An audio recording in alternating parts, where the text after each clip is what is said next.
안녕하세요. 노동법 내용을 하나 볼게요. 예전에 비슷한 얘기 한번 드린 적이 있었던 것 같은데, 저성과자 평가에 대해서 이제 공정성이 있어야 되잖아요, 평가는. 그래야 법적으로 인정을 받을 텐데, 그 기준에 관한 몇 가지 쟁점이라는 제목의 글을 소개해 드리겠습니다. 월간 노동법률 2016년 5월 5회, 홍성 변호사와 김대현 변호사가 같이 쓴, 아마 이제 홍성 변호사가 계속 글을 쓰시다가, 귀찮으신 것 같아요. 감수만 하면서 자기 일은 거는 것 같은. 이렇게 두 분이 쓰셨고요. 어쨌든 내용을 좀 보도록 하겠습니다.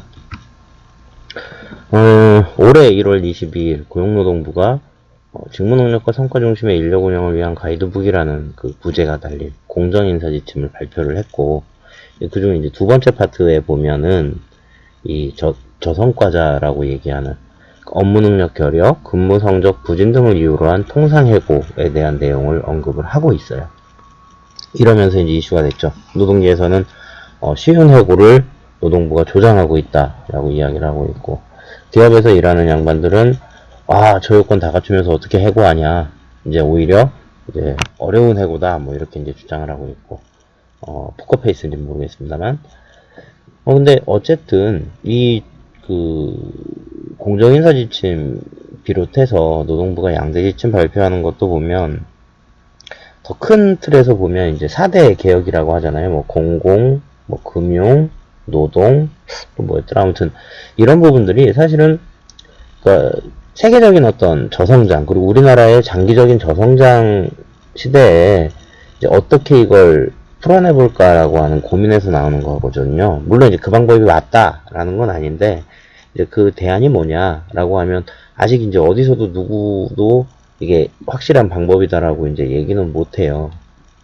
근데 이제 사실 노동개혁도 뭐 필요하겠지만, 사실은 그만큼의 이제 재벌개혁도 필요하고 한데, 이제 그 부분에 대한 건 사실 얘기를 안 하니까 좀 그렇긴 하죠. 뭐 이건 뭐 어쨌든 큰 얘기니까 그렇다 치고, 근로자들과 관련해서는, 그러니까 인사실무에서 이제 본다면 과연 그러면은 이 공정인사 지침에 나온 것처럼 저성과자를 해고할 때 법적 쟁점이나 이런 것들을 잘 넘어가려면 어떻게 해야 되느냐.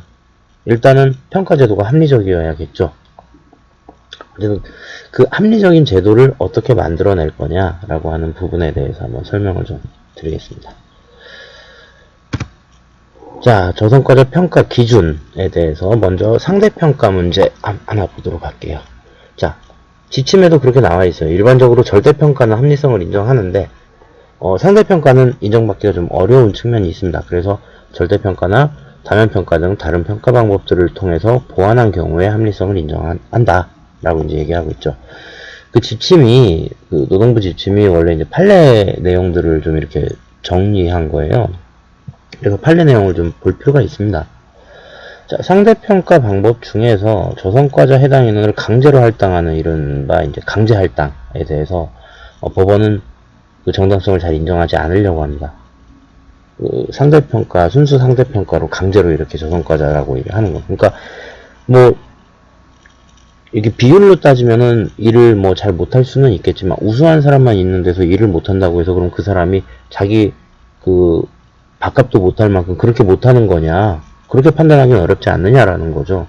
절대적으로 자기 밥값을 못하는 사람이라고 하는 근거가 뭐냐, 이게 이제 상대평가만으로는 설명이 안 된다는 거예요. 그래서 대법원에서는 그 하위 등급 해당자 수를 강제로 할당한 거를 근거로 시용계약 해지, 그러니까 써보고 재계약하겠다라고 하는 거를 해지를 했는데, 그 근거가 이 하위 등급을 강제로 할당한 거, 이게 근거가 될 수는 없다라고 정당성을 부정한 게 있었고요. 서울행정법원에서도 의무적으로 최하위 등급 10% 할당하는 그런 방식에서 최하위 등급 받았다고 고용관계를 단절한다? 이건 아니다. 그리고 이런 거 있죠.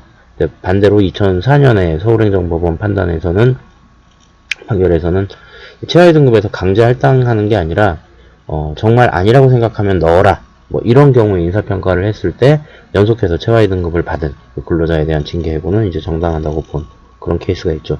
이건 딱 나오죠. 순수한 상대평가로 하면 인정받기 어렵다라는 거.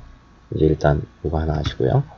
두 번째, 집단평가와 연계되는 그러니까 이런 거죠.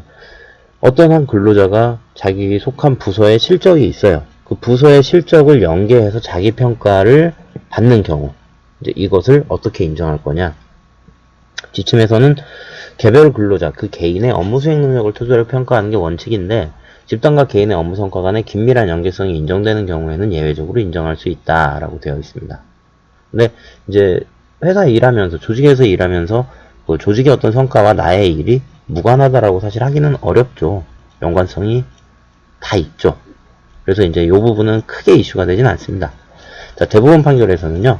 자, 은행 지점장이 지점평가에서 하위평가를 받았어요. 그래서 은행 지점장이 대기 발령을 받은 것에 대해서 정당성을 인정받았죠. 이건 은행 지점장의 개인 업무 능력이 아니라 그 지점의 평가를 받았는데, 이거 사실 지점이 잘 되는 건 자기 능력 아닌가요? 지점장이.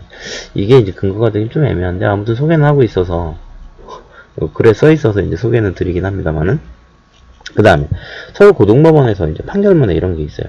자, 소속 지점의 영업 성과가 좋았다는 것만 가지고 그 근로자가 그거에 대해서 공헌을 했는지 여부는 묻지 않고, 이 근로자가 좋은 평가를, 소속 지점의 영업 성과가 좋았으니까 그 근로자도 좋은 평가를 받아야 된다고 단정할 수는 없다라고 해서 법원에서는 이 둘 사이의 연관성을 인식을 하고 있습니다. 자, 그 다음에 비계량 지표를 활용할 때 이걸 인정할 수 있을 것이냐. 자, 저성과자는 업적과 역량이 낮다라고 하는 것 뿐만 아니라 조직 안에서요, 조직에 부적응한다든지 조직 안에 부정적인 분위기를 만든다든지 이제 이런 것까지 다 포함해서 우리가 저성과자라고 인식하고 있기 때문에 비계량적인 요소, 정성적인 요소 이런 것들이 같이 평가될 수밖에 없다는 겁니다. 근데 문제는 이런 비계량적이고 정성적인 지표가 구체적으로 평가할 때 이거는 평가자의 주관이 개입될 수밖에 없다는 게 이제 문제죠. 자, 판결에서는요, 대부분 판결 보면 근로의 양과 질에 대한 평가는 객관적인 실적뿐만 아니라 기업 조직에 대한 융화 정도 등 수치로 계량화할 수 없는 그런 부분에 대해서 주관적인 평가도 포함되어 있다. 그렇기 때문에 상급자가 주관적인 평가에 좌우될 우려가 있다는 것만 가지고 이 근무평정 기준이 부당하다고 보기는 어렵다라고 판단을 해서 이 비계량 지표 활용되는 부분을 일정 부분 인정하고 있습니다. 근데 중요한 건, 그렇다면 실제 평가할 때 이 주관적인 평가에서 평가자의 그 자의성, 그러니까 자기 마음대로 그냥 근거 없이 평가하는 이런 것들을 어떻게 제어할 수 있느냐, 그 통제할 수 있는 그런 방법이 어떤 게 활용되었느냐, 이런 것들이 이제 초점이 될 수밖에 없다는 거죠. 자, 요거는 이제 구체적인 방법론을 가서 이제 한번 더 보도록 하겠습니다.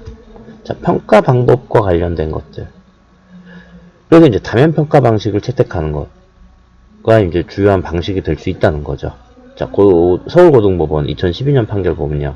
자, 다면 평가 제도는 평가의 공정성을 높이기 위한 제도다라고 전제를 하고 있어요. 그래서 이 여러 평가자들이 평가를 할 때 그 여러 평가자 중에서 개인적인 친밀도나 어떤 근거 없는 악의적인 평가를 하는 경우가 있다고 하더라도, 그래서 잘못 운용될 추상적 위험성, 추상적이라는 얘기는 이 실제로 그런 위험성이 있지는 않아요.